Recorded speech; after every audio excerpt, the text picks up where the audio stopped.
C'est tout simplement du jamais vu depuis la Seconde Guerre mondiale.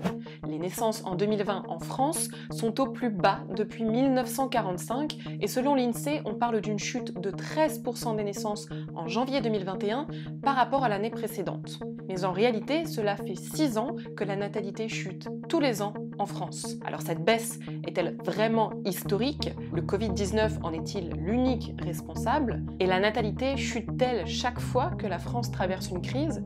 On essaye d'y voir plus clair dans Factu.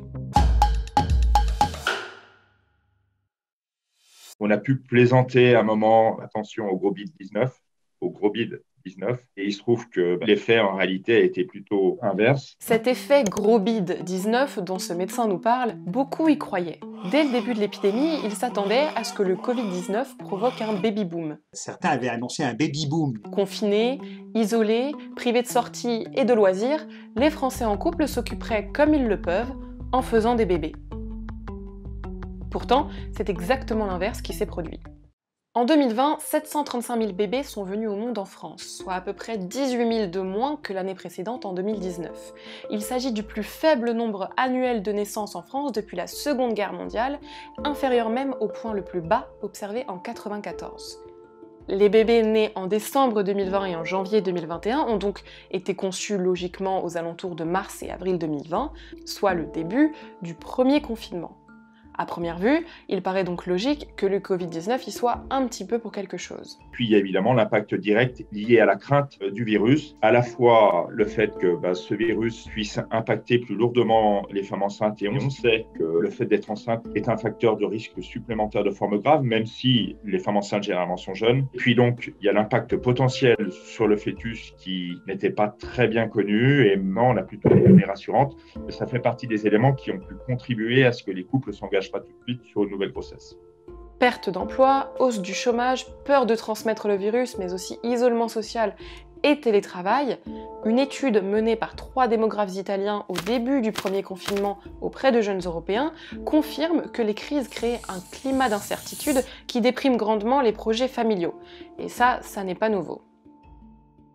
Alors pour mieux comprendre, revenons un peu en arrière et jetons un œil à quelques épisodes clés de l'histoire. Il y a les périodes de guerre qui ont entraîné la séparation des couples. La Première Guerre mondiale a été accompagnée d'une chute des naissances de moitié pendant 4 ans de guerre. Et là, clairement, c'est des couples qui ont été séparés et aussi des couples qui n'ont pas pu se former. Il y a eu des mariages qui devaient avoir lieu qui ont été reportés. La Seconde Guerre mondiale a été accompagnée d'une baisse des naissances, mais beaucoup moins importante que la Première Guerre mondiale parce que la proportion de couples qui ont été séparés a été plus faible. Alors là, je vous parle de période de guerre. Là, on n'est pas en guerre. Évidemment, comparer 2020 et 1945 fait très peu de sens. Mais même sans parler de guerre mondiale, les naissances semblent surtout suivre le mouvement des économies, ce que nous confirme Gilles Pizon. Si on fait un bilan des crises économiques survenues depuis la fin de la Seconde Guerre mondiale, on s'aperçoit qu'une crise, elle est souvent suivie d'une baisse des naissances 1 ou 2 ans après. En 1974 et 1975, c'est la hausse brutale du prix du pétrole qui fait chuter le PIB en France. En 1976, quelques mois plus tard, les naissances atteignent une baisse mensuelle qui dépasse celle de 2020 avec moins 14%. Mais aussi, on était à la fin du baby-boom et donc les naissances étaient en baisse importante depuis 1 ou 2 ans. Donc la crise n'a fait qu'accentuer une baisse qui était déjà là. Dans son rapport, l'INSEE fait référence à une année en particulier. 735 000 bébés sont nés en 2020, ce qui est le point le plus bas observé depuis 1994. Et en effet, cette date n'échappe pas à la règle. Au début des années 90, une récession mondiale fait chuter le PIB de la France en 1993, puis s'ensuit en 1994 une baisse des naissances. Plus récemment, ce sont les effets de la crise économique de 2008 qui ont provoqué une légère baisse des naissances partout en Europe. À un détail près toutefois, la natalité française fut moins touchée. En cause, les politiques sociales et familiales de la France, bien plus solides, qui boostent généralement la confiance des ménages en leur avenir. Il y a les mesures d'accompagnement, chômage partiel, etc., pour pallier pour partie les conséquences de la crise. Cette singularité française se reflète également dans les naissances en plein Covid-19. Si en France nous regrettons cette baisse de 7% en décembre, elle a pourtant atteint 20% en Italie. C'est pourquoi, selon certains démographes, la crise du Covid-19 va faire reculer la natalité en France de manière beaucoup moins importante que chez ses voisins européens.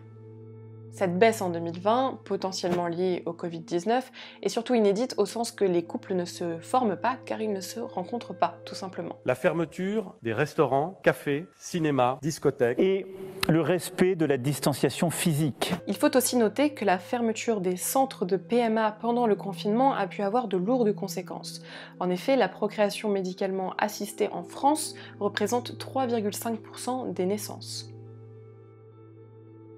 Nous pouvons donc bel et bien parler d'une baisse historique des naissances en France. Mais il faut garder à l'esprit 2 points très importants. Le premier, c'est qu'il faudra surtout surveiller les prochains mois de 2021 pour savoir si cette tendance se confirme ou pas.